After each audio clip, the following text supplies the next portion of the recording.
اسد صاحب بہت بہت شکریہ وقت دینے کے لیے۔ اسد صاحب، کل سپریم کورٹ میں جو رپورٹ جمع کروائی ہے سلمان صفدر صاحب نے، اس میں یہ بتایا گیا تھا کہ عمران خان صاحب کی جو بینائی ہے وہ اب صرف 15% رہ گئی ہے علاج کے باوجود، اور کل کورٹ نے یہ آرڈر بھی کیا تھا کہ اسپیشلسٹ ڈاکٹرز کی ٹیم جو ہے ان کو جیل بھیجا جائے تاکہ عمران خان کا معائنہ ہو سکے، لیکن اب تک ریٹن آرڈر نہیں آیا ہے۔ آج آپ لوگوں نے احتجاج کی کال دی تھی، آپ اس وقت بھی خود پارلیمنٹ کے باہر موجود ہیں، ذرا بتائیے گا کہ حکومت کی طرف سے کوئی یقین دہانی کروائی گئی ہے کہ ڈاکٹرز کی ٹیم بنا دی جائے گی، یا انتظار ہو رہا ہے کہ ریٹن آرڈر کب آئے گا سپریم کورٹ کا؟ دیکھیے سب سے پہلے تو بات یہ ہے کہ ابھی تک حکومت کا باقاعدہ کوئی رابطہ نہیں ہوا۔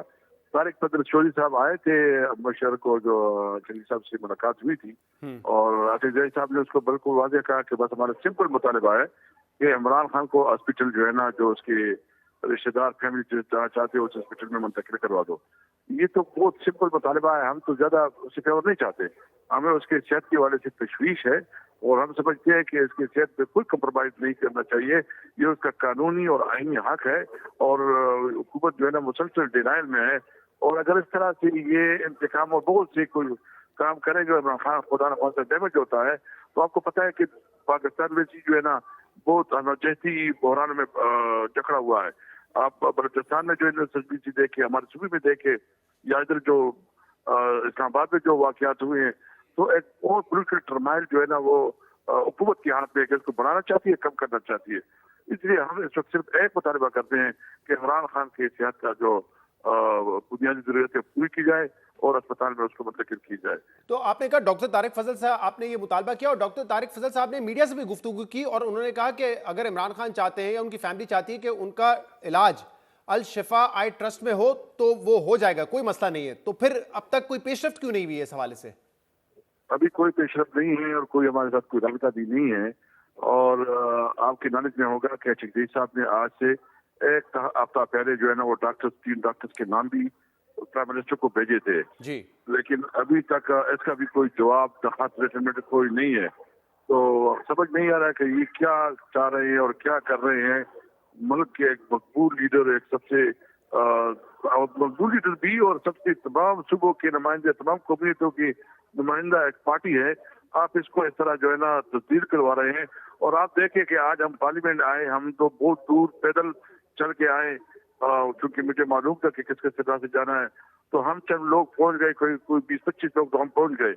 باقی جو ہمارے لاجز میں تھے اس کو ادھر بند کیا، تمام گیٹ بند کر دی، لاٹھی چارج ہوا اس کے اوپر۔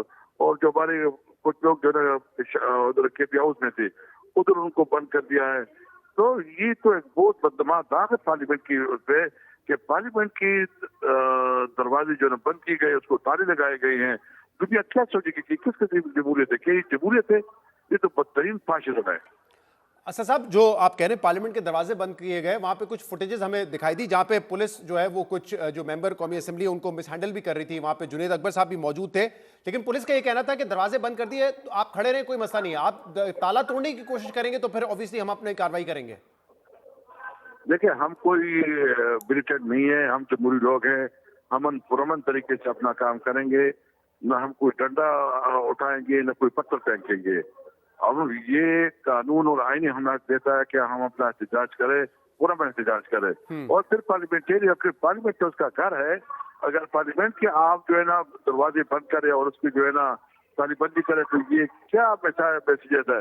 یہ تو آپ خود ڈینائل کر رہے ہیں کہ اس ملک میں کوئی جمہوریت نہیں ہے، اس ملک میں کوئی پارلیمنٹ کی حیثیت نہیں ہے، اور اس ملک کا جو ہے نا انہوں نے ڈرامہ بنایا ہوا ہے۔ اچھا اسد صاحب، ہماری کچھ نون لیگ کے جو حکومت کے لوگ ہیں ان سے بات بھی، وہ کہتے ہیں کہ دیکھیں سپریم کورٹ نے تو یہ کہا ہے کہ 16 تاریخ تک اسپیشلسٹ ڈاکٹرز کی ایک ٹیم بنائی جائے جن کو معائنے کے لیے بھیجا جائے، جب وہ معائنہ ہوگا اس کے بعد پتہ چلے گا کہ کیا اسپتال منتقل کرنے کی ضرورت ہے یا نہیں ہے۔ آپ ابھی سے مطالبہ کر رہے ہیں، وہ کہہ رہے ہیں کیسے یہ مطالبہ پورا کر دیں ہم؟ یہ سے میں آپ سے پوچھتا ہوں، آپ جناب خود سمجھے کہ یہ تو آنکھوں کا مسئلہ ہے، اور آنکھیں تو جیل میں کیا فیسلٹیز ہوتی ہے؟ کیا جیل میں اس کے پاس وہ مشینیں ہوتی ہے کہ اس کی آنکھ کے پراپر جو ہے ایکسپیکشن ہو؟ مطلب یہ تو بہت سمپل ڈیمانڈ ہے بھائی، اس کی لے کے جاؤ، اس کی وہ کروا دو، اس کی جو ضروری ہے، اگر سرجری کرنی سرجری کراؤ، جو کرتے وہ کر دو، تاکہ ہمارا تشویش ختم ہو جائے۔ یہ جو اس وقت ابہام ہے، اور اس وقت جو بہت زیادہ پورے ملک میں ٹینشن ہے، یہ خود بخود کیوں نہیں کیا جائے گا؟ अच्छा असद साहब, आपने वो रिपोर्ट जो सुप्रीम कोर्ट में कल जमा करवाई है सलमान सफदर साहब ने, वो पढ़ी होगी। उसमें ये लिखा था कि इमरान खान बताते हैं उनको कि अक्टूबर तक मेरी 6/6 यानी कि आईसाइट बिल्कुल ठीक थी, उसके बाद धुंधलाहट होने लगी और फिर एक वक्त ऐसा भी आया कि मुकम्मल उनकी जो बीनाई है सीधी आंख से वो चली गई। लेकिन आज सेनेट में राना सनाउल्लाह साहब ने और मीडिया से गुफ्तगू में डॉक्टर तारिक फजल साहब ने कहा है कि ये मुमकिन नहीं है कि अक्टूबर में ही उनको ये मसला शुरू हो गया हो, क्योंकि जब उनकी बहन उस्मा खान 2 दिसंबर को मिली तो उन्होंने उनकी सेहत के हवाले से कहा कि वो बिल्कुल ठीक है। और राना सनाउल्लाह साहब ने आज तारीखें बताई, उन्होंने कहा कि जनवरी में उनको ये इनिशियली पहले हफ्ते में उनको ये प्रॉब्लम शुरू हुई। एक मुआयना 16 को हुआ, दूसरा मुआयना 19 को हुआ और 24 को फिर उनको पिम्स अस्पताल लेके जाया गया। तो वो कह रहे हैं कि जैसे ही उनको ये प्रॉब्लम आया फौरी तौर पे उनका मुआयना किया गया और इलाज दिया गया उनको। देखो, हमारी शिकायत तो ये ना कि जो जेल सुपरडेंट था, कोई अंजुम जो भी था, उसने प्रॉपर टाइम पे रिपोर्ट नहीं किया। उसने जो है ना रिपोर्ट नहीं किया और उसकी वजह से ये सारा कुछ, क्योंकि एक प्रोसीजर होता है, पहले जेल सुपरडेंट को आप जो आपको मसला बताती है वो आपके लिए प्रोसीजर बनाते हैं। तो ये हासिल तो गया, मैंने उससे मुसलसल कह रहा था, लेकिन वो उसने नोटिस नहीं लिया, उसने सीरियस नहीं लिया और उसको इग्नोर करता रहा।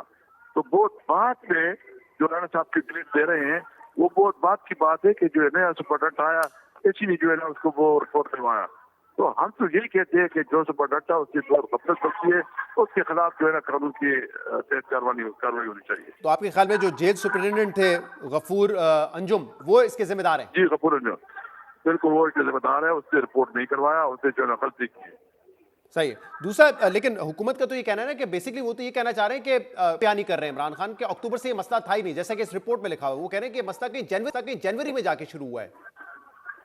नहीं, देखिए, मैं ये जो बात हम कर रहे हैं, हमारा यही गिला है कि रिपोर्ट जो नई सुपरडेंट ने किया, उन्होंने रिपोर्ट किया है, वहां से थोड़ा चीज आगे बढ़ी। बाकी जो पुराना अंजुम थे, पता नहीं क्या अंजुम थे, गफूर अंजुम, उसने जो है ना गफूर अंजुम ने जो है ना रिपोर्ट ही नहीं करवाया। बार बार शिकायत के बावजूद उसने नोटिस नहीं दिया। ये उसकी जिम्मेदारी थी, कानूनी जिम्मेदारी थी कि वो नोटिस लेता, उसके लिए जो जरूरी इक़दाम थे वो करते, लेकिन उसने नहीं किया। इस वजह से जो है ना ये इतना लंबा पड़ गया और इमरान खान के आम को जो है ना नुकसान पहुंचा है। अच्छा असद साहब, दूसरा हुकूमत कह रही है कि ये रिपोर्ट जमा करवाई गई है सलमान सफदर साहब की तरफ से, वैसे तो वो फ्रेंड ऑफ अ कोर्ट की हैसियत में गए थे, लेकिन वो इमरान खान के वकील भी हैं। वो कह रहे हैं ये तो हमारे मौकिफ की तायद है कि हमने जो फैसिलिटीज इमरान खान को दी हैं, जो सहूलियात दी हैं, वो तो किसी दूसरे मुल्जिम को मिलती नहीं है।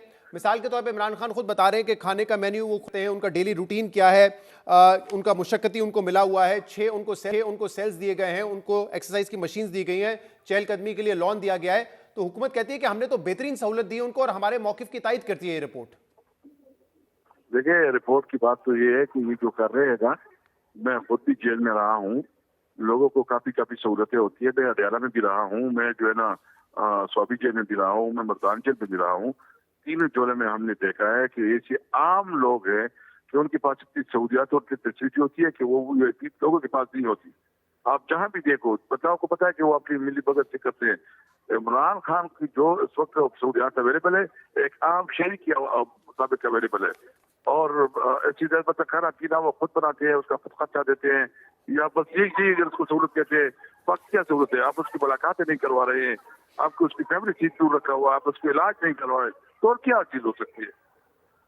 असद साहब ये बताइएगा कि अलीमा खान साहबा आज दिन में 2 या 3 ऐसे ट्वीट कर चुकी हैं जो मेरी नज़र से गुजरे, जिसमें वो कह रही है कि अब तक जो रिटर्न ऑर्डर है सुप्रीम कोर्ट का वो नहीं आया है। तो आप लोगों ने सलमान सफदर साहब से कहा कि वो सुप्रीम कोर्ट के अमले से चेक करें कि क्या वजह है कि रिटर्न ऑर्डर नहीं आ रहा, क्योंकि ऐसा महसूस होता है कि हुकूमत तो इंतजार कर रही है कि कोर्ट का ऑर्डर आएगा रिटर्न, फिर हम एक्ट करेंगे। बहुत अफसोस है, अभी तक वाकई रिटर्न ऑर्डर नहीं आया। हमें समझ नहीं रही कि इसमें क्यों इतना नतीजा है। एक आदमी की सेहत का मसला है और सेहत को सीरियस नहीं लिया जा रहा है। मैं चीफ जस्टिस से आपके तवज्जो से रिक्वेस्ट करता हूँ, अपील करता हूँ कि ये एक इंसानी मसला है और इस इंसानी मसले को जो है ना इमरजेंसी बुनियादी पर हल किया जाए। और कल आप लोगों की जो मीटिंग थी ऑपोजिशन की, उसके बाद आप लोगों ने फैसला किया कि पार्लियामेंट के बाहर एहतजाज करेंगे और एहतजाज आपका जारी रहेगा, कोई आपने टाइम फ्रेम नहीं दिया था। अब क्या लाएमल होगा आपका? हम इधर बैठे हैं, बस जमहूरी हमारा हक है। जब तक खान साहब को अस्पताल नहीं मुंतकिल किया जाता है, उसके डॉक्टरों की उसके साथ मुलाकात नहीं होती, तब तक हमें दिल्ली होंगे। और आपने देखा होगा असद साहब, पिछले ये कल वाले जब रिपोर्ट सामने आई उससे पहले ऐसा लग रहा था और ये तज्जिए भी हो रहे थे कि शायद कहीं ना कहीं बर्फ पिघल रही है, हुकूमत इदारे एक कदम पीछे हट रहे हैं, पाकिस्तान तहरीक इंसाफ एक कदम पीछे हट रही है, ताकि जो एक कशीदा माहौल था उसमें कुछ नरमी या कमी लाई जा सके। वाकई ऐसा कुछ हो रहा था जिसमें कोट किया जा रहा है कि सीएम की मुलाकात पीएम से हुई, सीएम की मुलाकात कोर कमांडर से हुई, खुद उनके ऑफिस गए, वहां पे सिक्योरिटी ब्रीफिंग्स हुई, फिर इमरान खान को इजाजत भी मिल गई कि ठीक है, सलमान सफदर साहब ने जब ऑर्डर दे दिया कोर्ट ने तो वो मुलाकात करने भी चले गए। कोई ऐसा मामला था या नहीं? नहीं, ऐसे कोई नहीं, वो पत्नी हुकूमत क्या समझती है। और आपको पता है कि माहौल को ठंडा करना, माहौल को जो नॉर्मलाइज करना हुकूमत के हाथ में होती है। हुकूमत जितना जैसे सिचुएशन बनाने चाहती है, बस ठीक है, उसको ये अच्छा लगता है कि मुल्क में बेचैनी हो, बेकरारी हो। हम तो जो भी है वैसे भी हमारे साथ जुल्म कर रहा है, हमारे ऊपर जो है ना तशद्दुद कर रहे हैं। आज हमारे MNAs MPs को जो है ना अपने ऊपर तशद्दुद किया गया, हमारे मिनिस्टर के कपड़े फाड़े हैं, और जिस तरह उन्होंने रवैया रखा गया, ये इसकी असली चेहरा जो है दुनिया के सामने आ रही है। और हमें उम्मीद है ये जंग हम जीतेंगे इंशाल्लाह। ये जालिम हैं, जुल्म कर रहे हैं, और इंशाल्लाह ताला इस जुल्म की वजह से हम ना अपनी बात से पीछे होंगे, ना कोई कम्प्रोमाइज करेंगे। दूसरा, मोहसिन नकवी साहब ने कहा कि इस्लामाबाद में जो है वो जेल तैयार हो रही है, 2 महीने में इमरान खान को वहां मुंतकिल कर दिया जाएगा और तमाम जो मेडिकल सहूलियात हैं वो उस जेल में होंगी। तो इसका मतलब इमरान खान को फिर अडियाला से इस्लामाबाद शिफ्ट किया जाएगा। देखिए, मोहसिन नकवी की बात बहुत ही अफसोसनाक है, बहुत गैरजिम्मेदाराना है। और वो तो ये भी कहते रहे ना कि बलूचिस्तान जो है एक एसएचओ की मार है। तो किधर है एसएचओ की मार? आप देखते हैं कि उसने बलूचिस्तान में भी वो एसएचओ को लेके आए ना कि बलूचिस्तान की हालत को ठीक करे। मतलब वो पता नहीं है कि किस डगर पे आज तक आपने उसको क्रिकेट किया, क्रिकेट का भी बड़ा हद कर दिया, अमन मान का भी बड़ा हद कर दिया। उसके बयान की हम जो है ना वो सम्मत करते हैं और काफी अफसोस समझते हैं। बहुत बहुत शुक्रिया।